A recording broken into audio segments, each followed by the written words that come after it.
to another episode of The Big Idea. I'm your host, Jason Seymour. I'm the spokesperson for the U.S. mission to ASEAN, the Association of Southeast Asian Nations.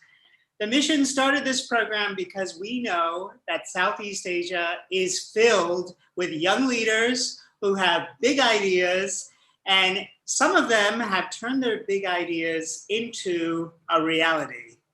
And we have such a guest today. I'm so excited. We have a very special professor for you today. And her name is, she's nodding her head, is Kyra Wicaksono. So welcome to the program. Hi. Hi, Jason. Hello, I'm so glad you're here with us today. And I was joking with Kyra before, how should I address you? And she said, well, I guess you could call me a professor. Professor. But you are a teacher, you're a researcher, you know a lot about biodiversity, which is a very, very important topic as more and more people become aware of the importance of managing a sustainable environment and taking care of the animals who live on our planet. And that is something you have done. So you are a researcher for an organization called the Mobula Project. So why don't you start saying hello to our audience and tell us about the Mobula Project. Okay, so hello everyone. Thanks for having me. So first of all, Mobula Project is an affiliate project of the Manta Rays. It's a registered charity in the UK that coordinates groups of research for Mobula rays and their relatives. And Mobula Project itself is a research group that aims to support devil ray conservation at a national level in Indonesia by providing biological information while also raising awareness to the local community about devil ray conservation. Excellent. So when people, let's just go over a few of the terms. When people say the phrase marine biology or marine researcher, can you clarify what that means for our audience? Okay, so we're basically studying different aspects of the sea. It's not only biology, but also the chemical things inside of it, the physical aspects of it, the social and also economic aspects of it, because it involves a lot of people, not only the researchers, because we also involve the local communities here. And we also want to know the perspectives of the local communities on the marine life here. And that's why, there's like this different disciplines inside this marine biology research. Mm-hmm. It's a very, very complex field. Yeah, now, holistic. And now you can correct me if I'm wrong, but my understanding is that the Mobula Project focuses on Raja Ampat, West Papua. Is that correct? Oh, no. Mobula Project is located in Muncar. It's in Banyuwangi, East Java. Okay. And the one in Raja Ampat was with Missile Foundation. I see. So, yeah. So a number of areas, but all in Indonesia? Yeah. Okay. Yes. Both are in Indonesia. And so in your research, you've been focused on sharks and Manta Rays. How many species of sharks are there in Manta Ray? There are a lot of different species. Am I correct? Yes, there are. But I've only seen like probably 10 different species in the wild. Mm-hmm. And maybe like with the ones landed in Muncar, there are like additional of 5 species. So from 100 of such species, I've only like seen 15 of them. Mm-hmm. And of the sharks that you've been focusing on, do you have a favorite? One that you research a lot? It's not the one I research a lot, but you could find them under the corals, under the like wide table corals. There's a shark named the wobbegong. So it's like a flat shark. The color is brown. It's really ugly with like small tentacles on their mouth. Yeah, so it's not really easy to find, but once you find them, you get like amazed by them. In English, we might say you get hooked by them. Yes, I got hooked by them. but don't hook them. Like not with No. fish, let them be, No. but hooked, interested in them. And they're Yes. called the wobegon, did you say? Yeah, they're wobbegong sharks. Wobegon. Interesting. Okay. And are they an endangered species of shark, or are they doing all right? Oh no, they're doing all right. They're doing all Because right. they live, they live under the reef, so they're quite safe there. Uh-huh. And I understand that well, let me ask you a different question first. There is a myth about sharks that they are dangerous, that humans should be scared of them. So talk a little bit about that myth. No, so maybe people perceive that because of the movies, like how the media portray them. But actually in real life, when you like encounter a shark, they would probably swim away because you're larger than them usually, or your movements are not as smooth as them. So they get scared actually, and then they swim away. Definitely. Yeah. So they're gentle giants. Yeah. Gentle giants. But there are all kinds of different sizes of sharks, right? Some are really small, and then some are big. How often? What is a typical shark? What's the size of a typical shark compared to the size of a human being? Probably like 2 meters. The one I've seen in the wild, 2 meters ish. Yeah. So not that they're not like really big. A little bit bigger than a human. Yeah. Not a lot bigger. Yeah. Interesting. So in Indonesia and Southeast Asia, are sharks endangered in general? How are they doing in terms of how are they surviving? So their populations are declining. They're not endangered yet, but there are certain threats to them that has to be managed for them not to go extinct. Because the fishing demands here are really high, and we export those fins and their skin, their oil to like the world. We're one of the highest like exporters of like shark and ray products, if I'm not mistaken. Yeah. I was doing a little research, and one of my favorite types of sharks is this smooth hammerhead. But I was reading that in the last 40 years or so, their population has declined by about 70%. That is scary.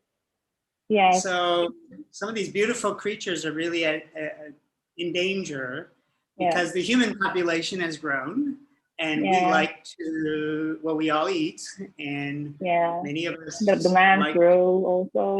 The demand is growing. So let's just talk a little bit. There is this, there's a delicacy called shark fin soup, which has been around since 968 CE. At least that's what I read. Started getting popular. Why should anyone be concerned about shark fin soup? Why don't you tell our audience what it is and perhaps why there's a concern about this delicacy? So the shark fin soup is a traditional meal, if I'm not mistaken. It's only like the fin of the shark and like added vegetables in it. It's like a soup. And we must be concerned because it's not sustainable. The fishery industry is not sustainable. They only take the fin of the shark and then they throw them back at the sea again, like sadly, like a slow death. And it's not sustainable because the demands are really high for them. And because their fins are cut, they could not reproduce again. They could not swim again. So we're basically killing them, killing the species. Yeah. It's a huge industry in Southeast Asia. And what I always say to people is that it's not that anyone is saying that we have to completely eliminate this industry. It's just about sustainable fishing. Yeah. So how can we as a community be creative so that if people want to eat that soup and they really like that soup, how can we fish in a way so that our grandchildren and our great-grandchildren have the option still of eating that soup? Because if we destroy the population completely, then it's just gone forever. So we have to, as a community, be creative. So there must be qualifications on fishing them first. Maybe like you could fish them only from this size to this size, not the juvenile ones. So they have chances to reproduce, and then like limit them in a period of time, maybe from month 1 to month 3, and then give them time to rehabilitate and regain their population size, and then you could fish them again. As long as that goes, I think it could be sustainable, and without using those heavy, big, huge nets that destroys the entire ecosystem. You could like use long lines and nylon nets, the small nets. So I think that fishing method could be sustainable. Absolutely, there are options, and we need to Yeah, get there all are the expertise. We have to get the expertise of researchers such as yourself. So right now, what kind of, can you share with our audience one of your research projects related to sharks? So in Muncar, in Mobula Project, we not only research about the Mobula Rays, but also the sharks. So the whole group of 11 branch, we do the landing monitoring. So we, the landing information are important for us to know where they are caught.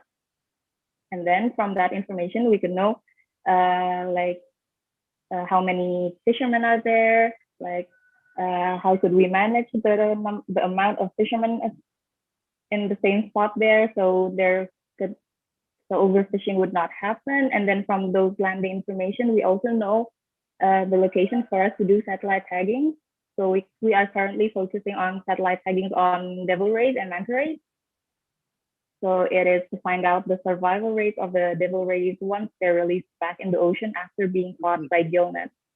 Because one of the biggest threats to Mobula rays are them being caught by bycatch, since there are pelagic fishes where they feed on the upper column of the water. So they are in one area as other economically targeted fish like tuna, mackerel, shellfishes, and others. So they caught, yeah, they're vulnerable to gill nets. Vulnerable is the word. Now, how did you get involved in this kind of research? Where did that interest come from in these, in Manta Rays and sharks? Okay.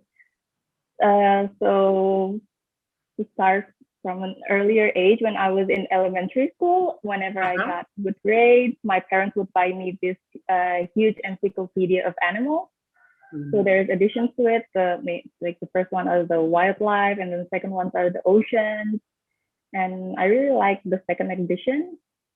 And on Sundays, when my dad doesn't work, we would watch TV together, Discovery Channel, where there are plenty documentaries of ocean life, and that really made me like want to pursue a career in the environment. And when I was hunting for a campus, I really wanted to become an environmentalist and engineer. So I applied for environmental engineering at 3 different campuses, but I got rejected. So I chose biology, which would like, oh, I like the environment. It has something to do with biology more or less. So I took that course, and in the middle of the 3rd semester, I joined this group in biology. It's called the Special Interest Group in Marine Biology. So from there, we had trips to different islands. We did small researches on coral reefs, the predators, and for my thesis, I took a diving license, and I studied microplastics in sea cucumbers. That's a long story. I don't know if you know, but when you talk about your research and your experiences, your face just lights up. It's so clear that you are so passionate about this topic. Now we had a wonderful, we had a wonderful comment question from Janice Argiswara from Indonesia, who says, Kyra's activities sound so fun working with sharks and rays. And Janice is wondering, do you have a favorite dive experience? Okay, so my favorite diving experience was in Misol in Raja Ampat, where I had my New Year dive. It was in 2019, I guess. It's the first time I saw a manta ray, and I was like chasing it everywhere it went. I took a photo of it, and it was very memorable. That was my favorite dive. Fantastic.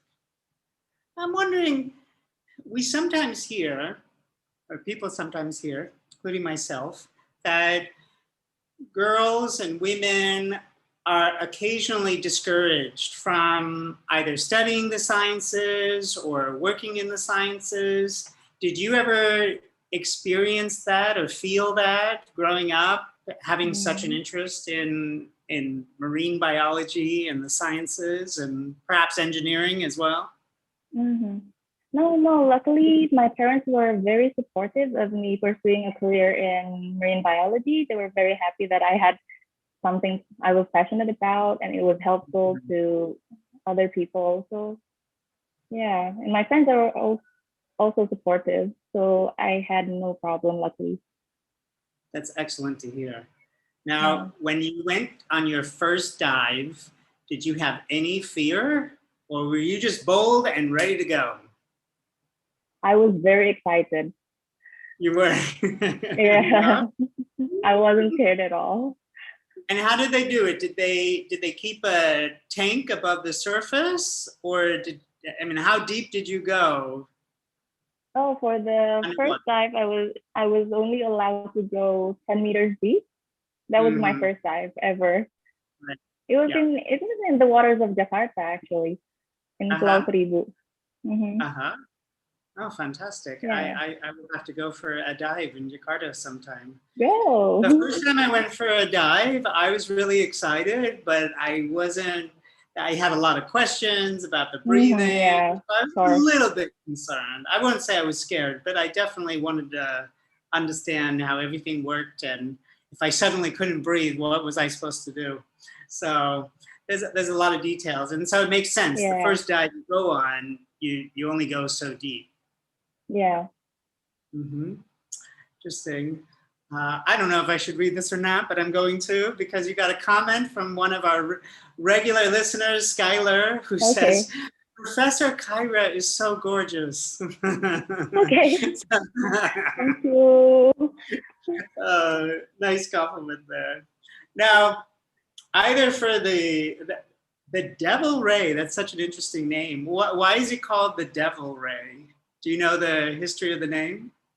Yes, so there are two groups of rays, the manta ray and the devil ray.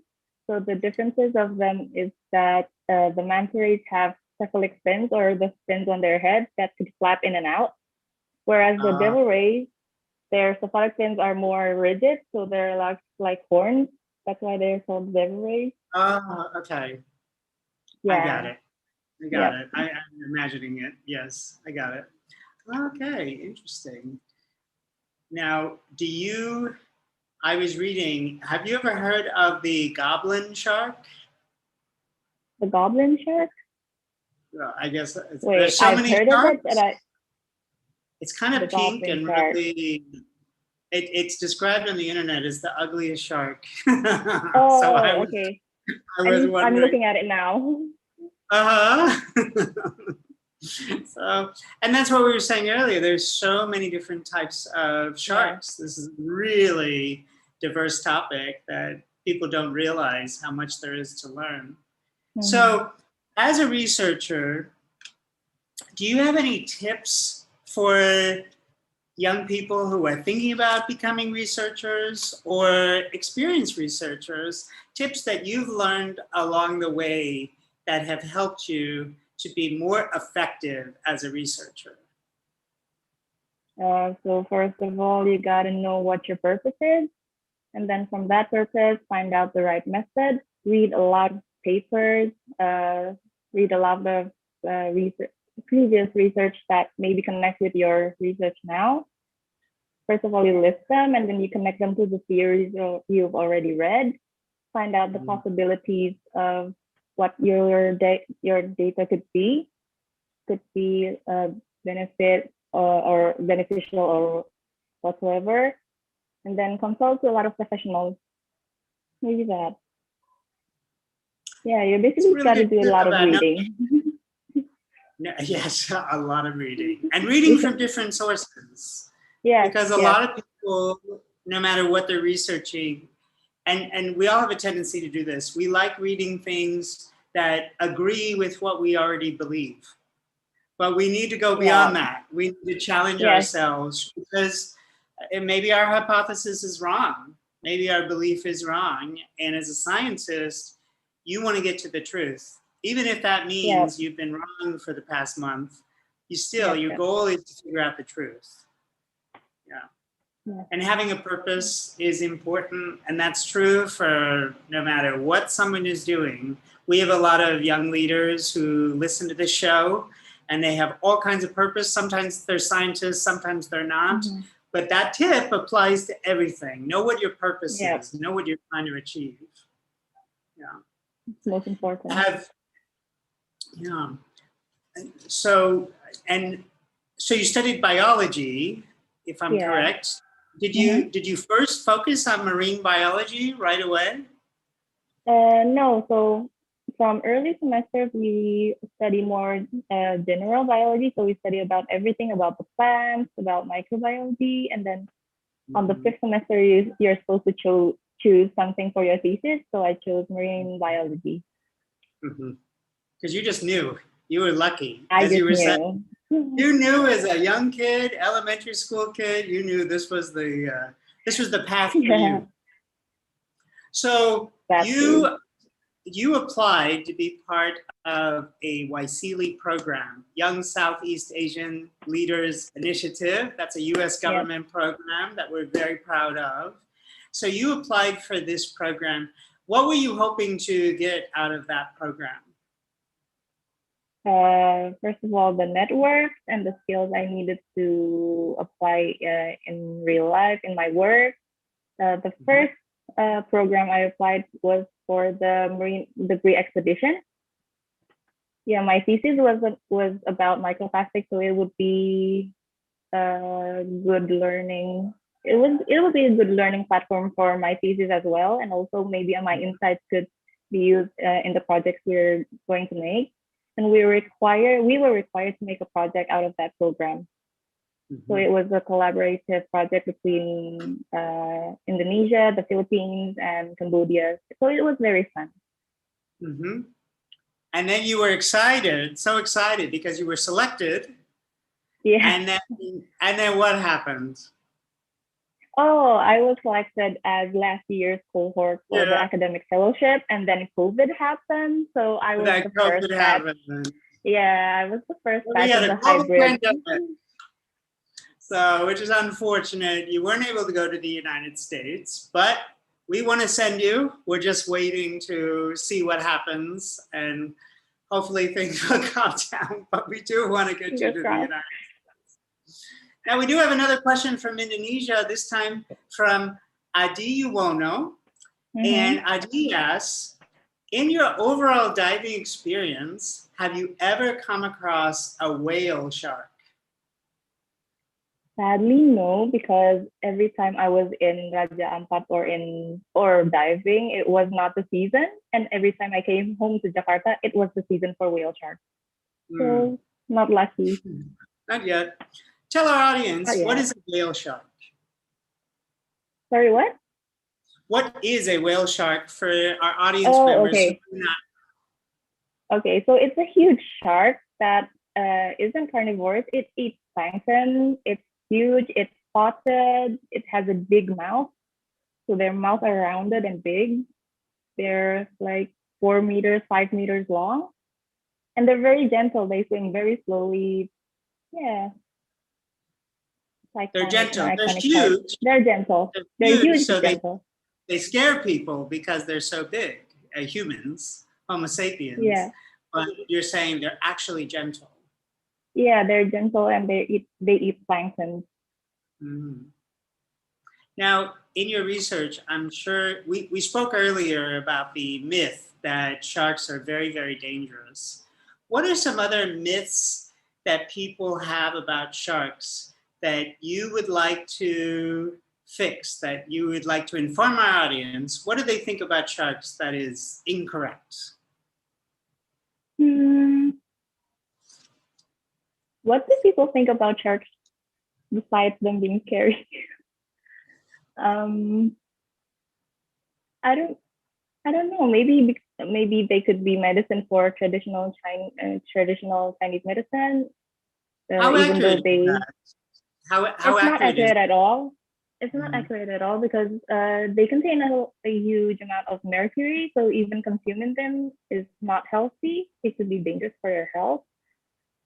Yeah, I think that's a myth. That's a very good tip for people to know. Yeah. Absolutely. What are some of the do sharks have predators in the No, they're an ocean? apex predator. They are apex predators, so they're the top predator in the ocean. Mm-hmm. So other fish worry about them. Yeah. So if you're able to go to the United States, let's say in 2022, where would you like to go? Where are some of the interesting places in the United States to observe sharks or research sharks and manta rays? I'm actually curious about the mammal center in Hawaii, in Honolulu, I think. Yeah, I've only paid attention to the sites in America after being accepted by the fellowship, and I saw the itinerary. So it was very interesting when we were supposed to go to the mammal center, and then Yosemite also. I've seen Yosemite in Google, and it was very beautiful. They have like waterfalls, glaciers, and it's very beautiful. Yeah, I would like to visit both of those places. Hopefully, I can. So you do a lot of research on biodiversity in Indonesia. What are some of the other parts of Southeast Asia where sharks where interesting research about sharks is going on? The Philippines. I forgot the actual area. It's Cebu, I think. Yeah, they have many sharks there, and there's also an NGO called the Save Philippine Seas that focuses on the conservation of sharks there, and it's really widely known, I think. Fantastic. Yeah. So we have another question, this time from Narenda Hutomo, who asks, which Southeast Asian country do you think Indonesia should look up to or collaborate in terms of marine conservation? I think Narenda and I were on the same page because I asked a similar question about the Philippines. Is there another Southeast Asian country besides the Philippines that is where researchers are doing good work that you know of? I don't really know other countries because I have friends in the Philippines that does the similar researches as I do, because we are Philippines and Indonesia are both located in the Coral Triangle. We have similar species of coral. We have similar ecosystems and species also. So that would be interesting to collaborate on. Maybe Malaysia, I think. Malaysia? Yeah, this is because what I we live recommend to our audience, whether you're seeing the show live now or you found us later, if you know of another research project in another Southeast Asian country that you would like people to know about, put it in our comment box. Narenda Narenda, who's from Indonesia, added a comment. I think sharks are the most misunderstood animal on Earth, all thanks to Jaws. Yeah. Oh, interesting story. I actually met the wife of the filmmaker of Jaws, and then she said, I regret making those films because they portrayed a misconception of sharks. And she made a foundation for the research of sharks. Do you mean Spielberg or another person who worked on the movie? No. Another person. The man who wrote the novel. He wrote the novel. Oh. Yes. Oh, I see. Yeah. Are there any movies about sharks that you like? Not documentaries. I'm sure there are lots of documentaries, but any Yeah. fun movies? Because most of the movies portray the scary sharks, Yeah. whereas the Very documentaries are more real. But don't watch Sharknado, please. No. Sharknado. Well, at least we know the Sharknado movies are obviously parodies. They're spoofs, so they're silly, and we know they're silly. But you're right, some of these movies that are presented as very serious, scary depictions, they propel this myth that sharks are very dangerous to Homo sapiens. Are there any But good if I could recommend a documentaries? movie, yes. Yeah, If I could recommend a movie. or a documentary. It's a recent Netflix documentary. It won the Oscar. It's my octopus teacher.